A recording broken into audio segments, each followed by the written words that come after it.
মূঢ় মানে জানে, তাও মানে না। এ তো নিজের পায়ে নিজের কুড়ুল মানে। যার জন্য মূর্খকে বলেনি, মূর্খকে কিছু জ্ঞান দেওয়া যায় না। মূর্খস্ব লাইটটা ঘাত হয়, একটা কথা আছে, মূর্খদের লাঠি পিটিয়ে তারপর ঠিক করতে হবে। হরি বল। মূঢ় ভজ মূঢ় ভজ মূঢ়মতি তব চির সাথী, জীবের চির সুখে দুঃখে।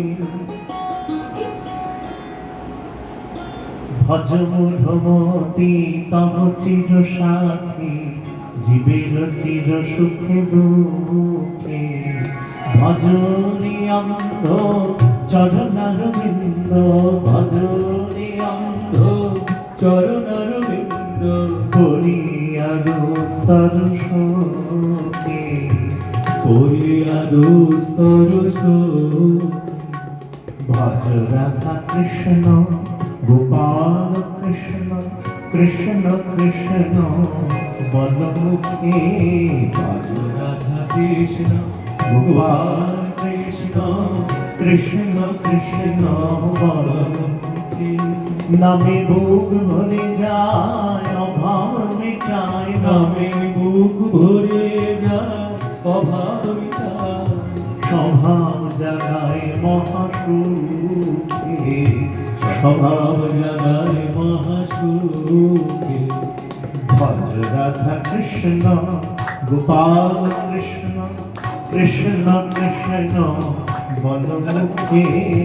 ভজ রাধা কৃষ্ণ গোপাল কৃষ্ণ, কৃষ্ণ কৃষ্ণ বলমুখে।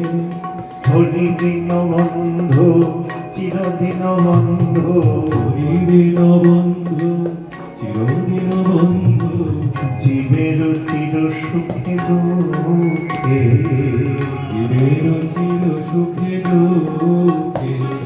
ভজরে অন্ধ চরণারবিন্দ, ভজরে অন্ধ চরণারবিন্দ, করিয়া দুস্তর শোকে, করিয়া দুস্তর শোকে। ভজ গোবিন্দম ভজ গোবিন্দম, গোবিন্দম ভজ মূঢ়মতে। মূঢ়মতে মূর্খ নয়, মূঢ়।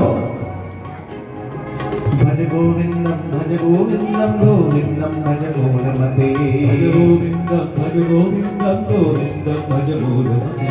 आतवगन्तागस्ते पुत्र संसारोऽयमतीव विचित्रः, गन्तागस्ते पुत्र संसारोऽयमतीव विचित्रः। कस्य त्वं वा पूतयातः तत्त्वं चिन्तय यदिदं धातः, तत्त्वं वा पूतयातः तत्त्वं चिन्तय यदिदं धातः। भज गोविन्दं भज गोविन्दं, गोविन्दं भज मूलमते। भज गोविन्दं भज गोविन्दं, गोविन्दं भज मूलमते। दिनयामिन्यौ सायं प्रातः शिशिरवसन्तौ पुनरायातः कालः, गच्छति आयुः तदपि न मुञ्चति वाक्, तदपि न मुञ्चति आशावायुः। भज गोविन्दं भज गोविन्दं, गोविन्दं भज मूलमते। क्षणमिह सज्जनसङ्गतिरेका भवति भवार्णवतरणे नौका। भज गोविन्दं भज गोविन्दं, गोविन्दं भज मूलमते।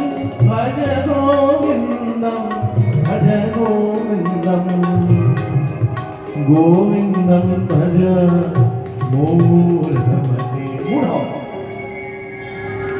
মূর্খ মূঢ় সবকিছু জেনেও যদি গোবিন্দ চরণে মতি না থাকে, এই জগতে সে বিদ্যান নয়। তাই বিদ্যা মধ্যে কোন বিদ্যা সার? কৃষ্ণ ভক্তি বিনার বিদ্যা নাহি আর। তাই সমগ্র ঐশ্বর্য, সমগ্র বীর্য, সমগ্র যশ, সমগ্র জ্ঞান মানে বিদ্যা, পরাবিদ্যা, মহাসরস্বতী যার অভিন্ন সত্তা। আর সমগ্র শ্রী, শ্রী শ্রী বলতে কি? শ্রী মানে সৌন্দর্য, শ্রী মানে সম্পদ। ওরে বাবা, সারা জগৎ পেয়েও যা হয় না, একমাত্র গোবিন্দকে লাভ করে সব হয়ে যায়। উনি পরম সম্পদ, ওর উপরে আর কোনো সম্পদ নাই। উনি পরম শ্রী। অসুরেও চায়, দেবতারাও চায়। মন্থন করেছে সমুদ্র মন্থন, আর মা লক্ষ্মী দেবী হেলে তুলে বেরিয়ে এসেছেন। আর ওই লক্ষ্মী লক্ষ্মী লক্ষ্মী করে না সবাই, যতই লক্ষ্মী লক্ষ্মী করো। উনি দেবতাদের দিকে তাকালেন, অসুরের দিকে তাকালেন, যারা জগতের দিকে তাকালেন, সবাই আহ্বান করছে, এসো মা লক্ষ্মী বসো ঘরে। উনি গুটি গুটি চরণে উড়ে উড়ে গিয়ে যেখানে শ্রী বিষ্ণু আছেন, ওই বিষ্ণুকে বরমালা করিয়ে তার চরণে গিয়ে বসে পড়লেন। হরি বল। ওই যে মা লক্ষ্মী পাতো না ঘরে, খেয়াল করে রেখো, ওই মা লক্ষ্মী থাকবে না যদি বিষ্ণু না থাকে। যেখানে বিষ্ণু আছে সেখানেই মা থাকে। শুধু মা লক্ষ্মীকে রাখে কে? রাবণ। রাবণ রাবণ কি করেছিল? সীতা হরণ করতে গিয়েছিল, পেরেছিল? ছায়া সীতাকে নিয়ে এসে বসিয়ে রেখে দিয়েছে। হরণ করতে পারেনি। স্ত্রীকে কেউ হরণ করতে পারে না, স্ত্রী তো ভেতরে থাকে। তোমরা তিলক করো, মাঝখানে লাল বিন্দুটা করো। এই লাল বিন্দুটা, এই যে আজ্ঞা চক্রে তোমরা এখানে প্রদান করছো মন্ত্র বলে, মন্ত্র বলতে হয়, সবাই এখন জানেন না, ভুলে গেছে, না করলেও হয়, এখন ছেড়ে দাও, কেশবায় নয় বলে দাও, কারণ তিলক তো উল্লালকে কেশবায় নয়। এই যে এটা স্ত্রী, এটাই লক্ষ্মী, এটাই প্রেম, এটি রক্ষা কবচ। অনেক কিছু এটার মধ্যে দিয়ে, অনেক কিছু বিজ্ঞান আছে। শুধু স্ট্যাম্প ছাপ নয়, লোকে ভাবে যে স্বামী স্ট্যাম্প ছাপ, ওই রকম ব্যাপার নয়। মানে পরিচয় দেওয়ার জন্য যে বিবাহিত, তার জন্য